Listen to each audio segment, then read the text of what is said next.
Bom dia, moçada! Tudo bem com vocês? Aqui quem vos fala é o professor Eugênio Bastos, canal Geogênio, a serviço dos alunos que gostam de estudar e passar em concursos.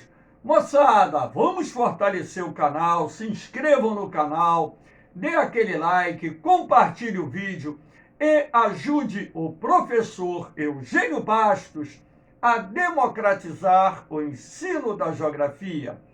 Moçada, no nosso encontro de hoje, nós iremos falar sobre o contexto geopolítico da Venezuela, um assunto que faz parte da cobrança de concursos vestibulares e que também, dentro do que vem acontecendo no concurso da SpaceX, pode cair na prova desse ano.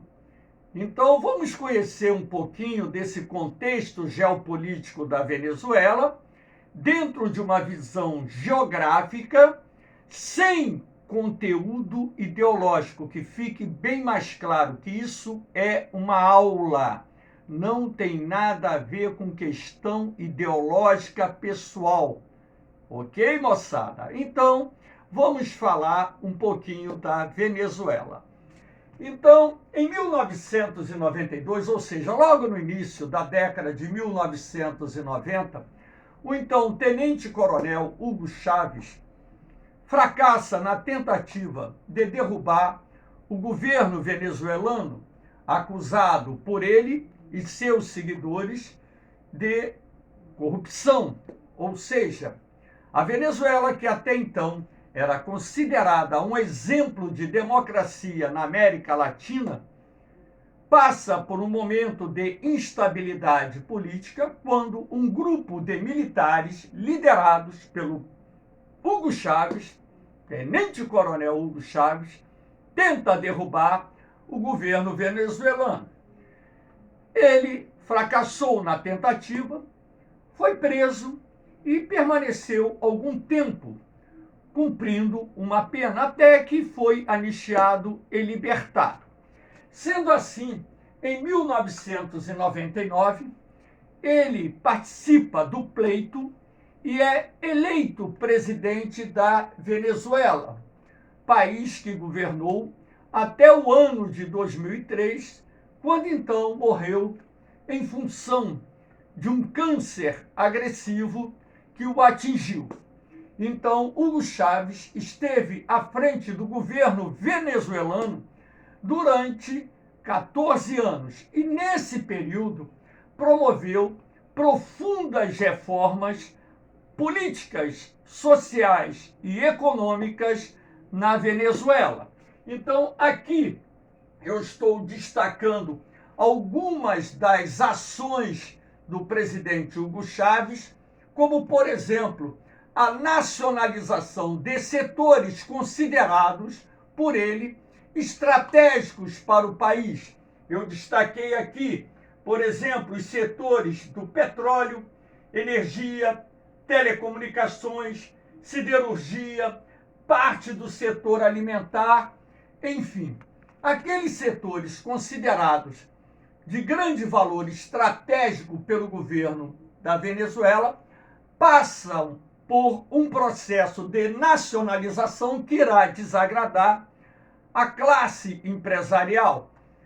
Sendo assim, ali, de certa forma, nós teremos o surgimento de uma oposição crescente ao governo Hugo Chávez. Todavia, nos seus primeiros anos de governo, as ações políticas do presidente Hugo Chávez, voltadas principalmente para atender às necessidades das populações menos favorecidas do país, inclusive através da reforma agrária, ou seja, que promoveu a desapropriação de latifúndios improdutivos para utilizá-los no contexto da reforma agrária, e também as ações voltadas para o fortalecimento das instituições de ensino, a área de saúde, políticas de distribuição de renda, acabam gerando para o governo, vamos dizer assim, um apoio das camadas populares, que existe até hoje. Então, boa parte da população da Venezuela, sobretudo aquelas classes menos favorecidas, ainda dão uma forte sustentação ao atual governo da Venezuela, do presidente Nicolás Maduro. Então, para que vocês entendam o porquê do país estar dividido, né, isso se deve, em tese, ou em parte, como queiram analisar, ao fato das reformas sociais e econômicas promovidas pelo Hugo Chávez na década de 2000 e início, né, da década de 2010, terem gerado, vamos dizer assim, no momento, uma melhoria das condições de vida daquelas populações menos favorecidas, que passaram a ter maior acesso à moradia, maior acesso à terra, maior acesso à saúde, maior acesso à educação. Então, isso não se pode contestar, até mesmo porque são fatos verdadeiros que ocorreram na Venezuela. Mas, a partir do momento que ele nacionaliza setores que o governo considera estratégico para o país, isso gera uma crescente oposição por parte da classe empresarial e, com o passar dos anos, também por boa parte da classe média venezuelana. Então, aqui nós temos o governo Chávez e o anti-imperialismo norte-americano. Então, Chávez ele vai promover aquilo que ficou conhecido como a Revolução Bolivariana. Então, de certa forma, Hugo Chávez cria o que nós chamamos de socialismo bolivariano, que é o termo que ele deu para as ações políticas econômicas adotadas pelo seu governo. Então, a Revolução Bolivariana, com profundas reformas sociais e econômicas, no plano internacional, critica duramente o imperialismo norte-americano. Então, a Venezuela ela passa a se opor ao projeto de criação da ALCA, a Área de Livre Comércio das Américas, projeto este surgido em 1993, lá nos Estados Unidos, no governo do presidente George Bush, quando se pensava em criar um bloco econômico com a participação de todos os países americanos, excetuando-se Cuba. E esse bloco econômico ele deveria ter saído do papel no ano de 2002, mas em função de alguns entraves políticos que ocorreram, esse projeto foi retardado para 2005. Em 1999, com a ascensão do governo do presidente Hugo Chávez, isso torna-se um obstáculo à pretensão norte-americana de se criar um bloco econômico envolvendo praticamente todos os países do continente. E seguindo, né, o pensamento do governo venezuelano tinha em relação à ALCA, surgiram posteriormente outros governos progressistas na América Latina que se opuseram ao projeto norte-americano de criação da ALCA, pois acreditavam que esse projeto, né, iria atender muito mais às demandas dos Estados Unidos do que propriamente os interesses dos países latino-americanos. Então, vem no Brasil o governo Lula, vem na Argentina o governo do Néstor Kirchner, vem a Bolívia com o governo do Evo Morales, vem o Equador com o governo do Rafael Correa, enfim, governos da ala progressista que também, no bojo, irão se opor essa questão do imperialismo norte-americano e, sendo assim, o presidente Hugo Chávez começa a enfrentar também ações políticas do governo dos Estados Unidos que percebiam que a Venezuela estava fugindo da sua área de influência política e econômica.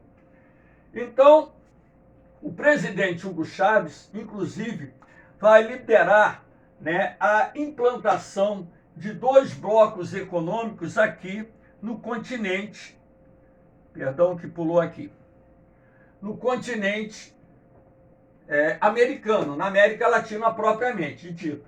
A ALBA, que é a Aliança Bolivariana para os Povos de Nossa América, chamada ALBA-TCP, um bloco econômico constituído pela Venezuela, Cuba, Nicarágua, Equador, São Vicente, Granadinas, Antígua e Barbuda e Santa Lúcia.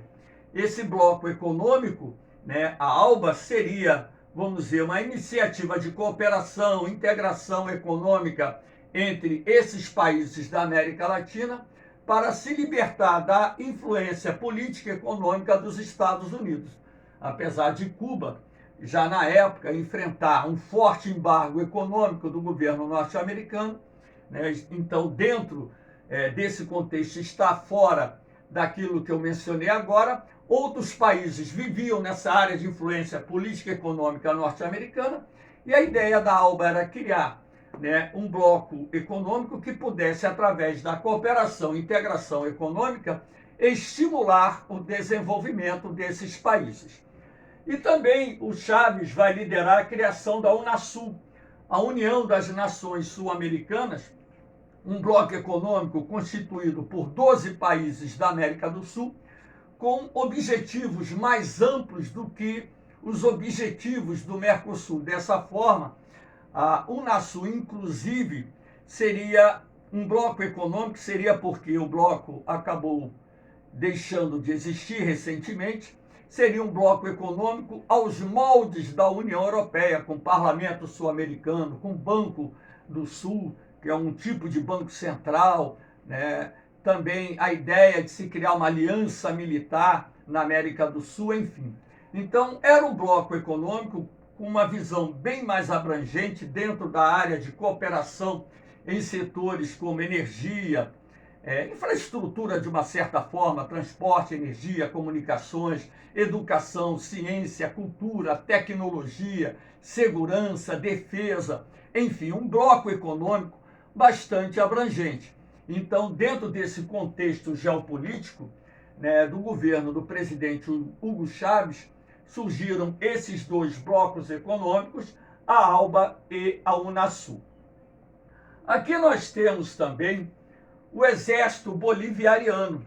A Venezuela vai passar por um processo de modernização das suas forças armadas através da aquisição de equipamentos militares procedentes principalmente da Rússia, que acaba por se transformar, na atualidade, juntamente com a China, nos 2 mais importantes parceiros comerciais do país. Então, a aquisição de modernos armamentos, né, por parte do governo do presidente Hugo Chávez e, posteriormente, por parte do presidente do Nicolás Maduro, tem por objetivo, né, não só a modernização, mas preparar as forças de segurança da Venezuela para uma eventual agressão por parte dos Estados Unidos, país que passou a ameaçar usar a força para derrubar o governo da Venezuela.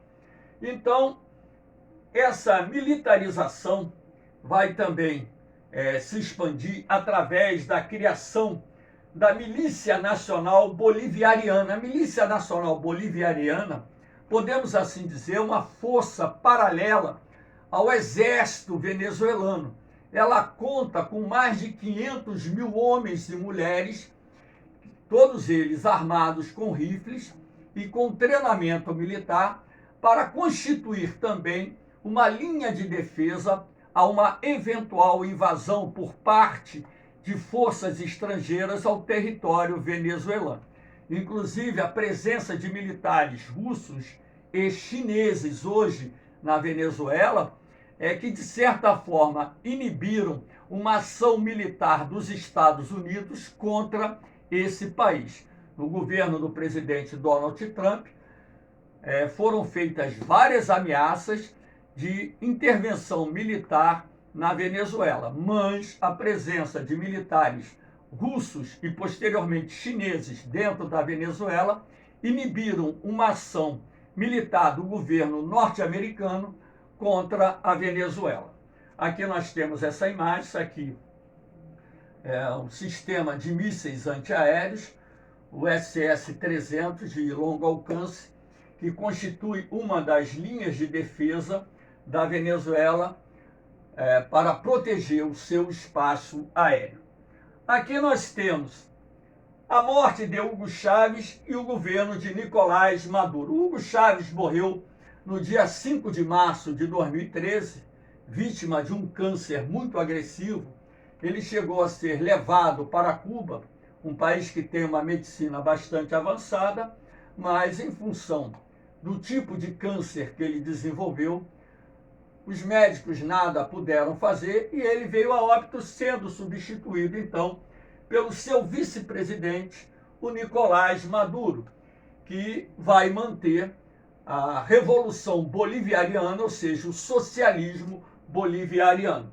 Sendo assim, com a eleição do presidente Nicolás Maduro e as medidas que ele veio adotar após assumir o governo, inclusive convocando uma nova Assembleia Constituinte para mudar a Constituição de forma que ele pudesse se candidatar de novo para futuros cargos de presidente, isso gerou um aumento da pressão exercida pela oposição ao governo do presidente Nicolás Maduro. Aqui nós temos a imagem do cortejo no dia do enterro do presidente Hugo Chávez na Venezuela. Hugo Chávez, como eu disse, era um presidente que tinha o apoio de boa parte da população da Venezuela. E aqui embaixo nós temos a imagem do atual presidente da Venezuela, o sindicalista Nicolás Maduro. Então, essa crise econômica na Venezuela, ela vai se agravar no governo do presidente Nicolás Maduro, e a gente pode considerar que parte dessa crise econômica, que vem do desabastecimento dos mercados, que vem da escassez de bens de primeira necessidade, a explosão da inflação. A inflação na Venezuela ultrapassou a 1000%. Talvez a Venezuela venha a ser hoje, com certeza, eu acho que ainda é, o país com maior taxa de inflação do mundo. O empobrecimento da classe média, a explosão do desemprego, isso vai gerar o quê? Um crescente descontentamento em relação ao governo do presidente Nicolás Maduro. E quando ele convoca a Assembleia Constituinte para mudar a Constituição, permitindo-lhe mais um mandato, isso vai gerar protestos na oposição venezuelana. Os partidos de oposição se mobilizam e milhares, centenas de milhares em várias cidades da Venezuela saem às ruas para protestarem, não só contra as manobras políticas adotadas pelo governo do presidente Maduro, assim como pela grave situação socioeconômica que o país se encontrava. Logicamente que na medida em que a fome, a miséria, a pobreza, o desemprego aumentam no país, o descontentamento popular também vai crescendo. Aqui nós temos o autoproclamado presidente Juan Guaidó. O presidente Juan Guaidó, ele é presidente da Assembleia Nacional. Mas só que a Assembleia Nacional da Venezuela, o deputado Juan Guaidó, é uma figura, vamos dizer assim, que nós podemos considerar dentro do contexto político existente na Venezuela. Eu não estou falando aqui da ilegalidade ou não dele se autoproclamar presidente da Venezuela, mas a Assembleia Nacional da Venezuela, ela perdeu espaço na medida em que o presidente Nicolás Maduro convoca a Assembleia Constituinte. Então, a oposição se nega a participar do pleito e, dessa forma, o partido do Nicolás Maduro elegeu totalmente, ou seja, as cadeiras da Assembleia Constituinte foram ocupadas por políticos que pertencem ao partido do governo.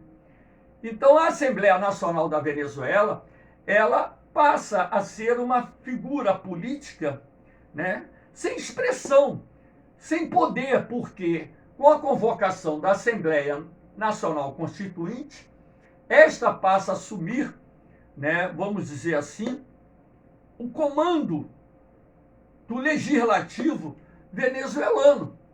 Então a Assembleia Nacional ela perde força, mas o então presidente Juan Guaidó ele vai se autoproclamar presidente da Venezuela e vai ter o apoio de vários países, sendo os Estados Unidos, o próprio governo brasileiro do atual presidente Bolsonaro, ele vai reconhecer o presidente Guaidó como presidente legítimo da Venezuela, assim como países da União Europeia irão reconhecer, mas dentro do contexto, esse reconhecimento interno não tem valor nenhum, porque quem na verdade comanda o país é o presidente Nicolás Maduro.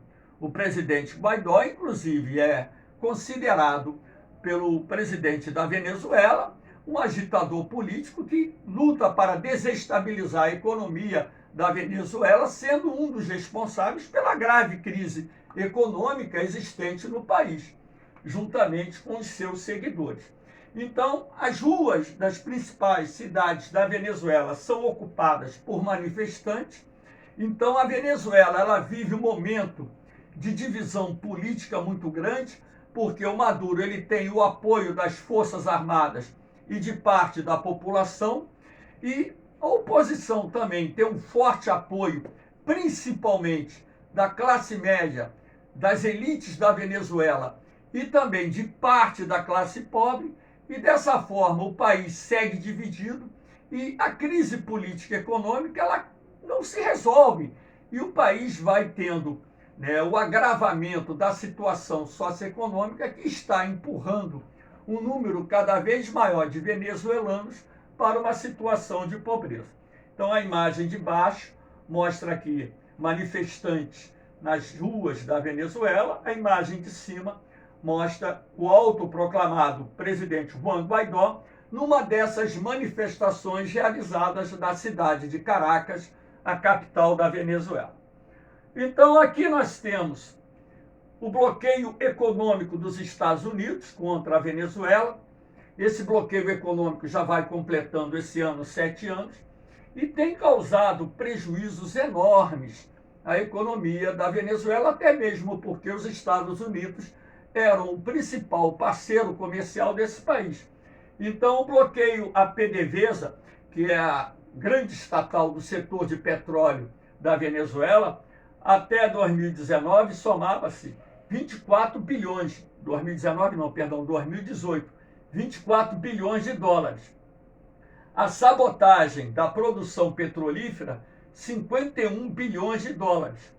E restrições de importações e exportações entre 2015 e 2018, 130 bilhões de dólares. Então, só aqui nesse montante, nesses três segmentos, nós temos aproximadamente 200 bilhões de dólares. Se nós atualizarmos para dados de 2021, logicamente que essas cifras já ultrapassaram a barreira dos 200 bilhões de dólares.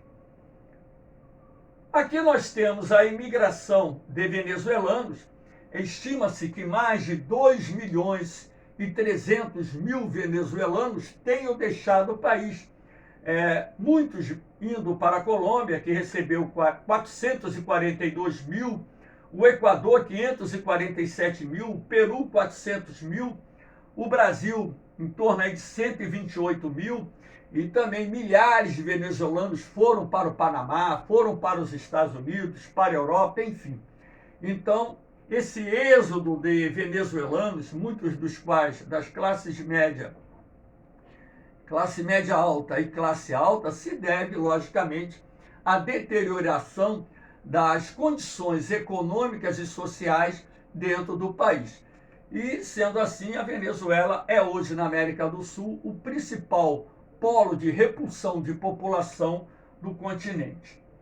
Aqui nós temos os governos que apoiam Nicolás Maduro em vermelho os governos que reconheceram o presidente Juan Guaidó em azul. Então, repare que aqui na América nós temos o México e Cuba reconhecendo o governo do Nicolás Maduro, a Itália, na Europa, a principal nação da União Europeia, nós temos a Noruega também reconhecendo, os países do leste europeu reconhecendo o governo de Nicolás Maduro, a Rússia, a Coreia do Norte, a China, o Irã, a Turquia, como países que reconhecem o governo do Nicolás Maduro. Em cinza são aqueles países neutros que não estão contra nem a favor do governo do presidente Nicolás Maduro. Então, até mesmo dentro do cenário internacional, você observa que há uma divisão de países que apoiam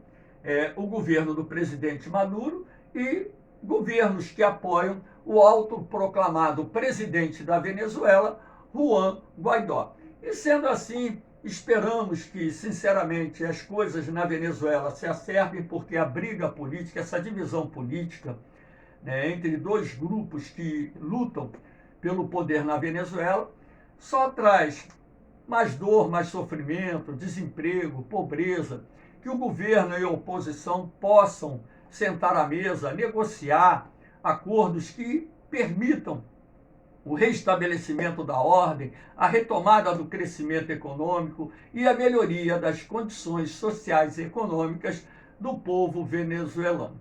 É isso que eu desejo, eu acho que toda pessoa de bom senso deve desejar para um governo de um país ainda mais vizinho ao Brasil. Valeu, moçada! Espero que vocês tenham gostado desse encontro, que tenham entendido o contexto dessa aula, que possam compartilhar o vídeo e qualquer dúvida, deixem seus comentários que eu vou carinhosamente atender cada um de vocês. Lembrando que essa aula não tem contexto ideológico, não estou defendendo lado A nem lado B, apenas fazendo uma análise isenta do que vem ocorrendo na Venezuela.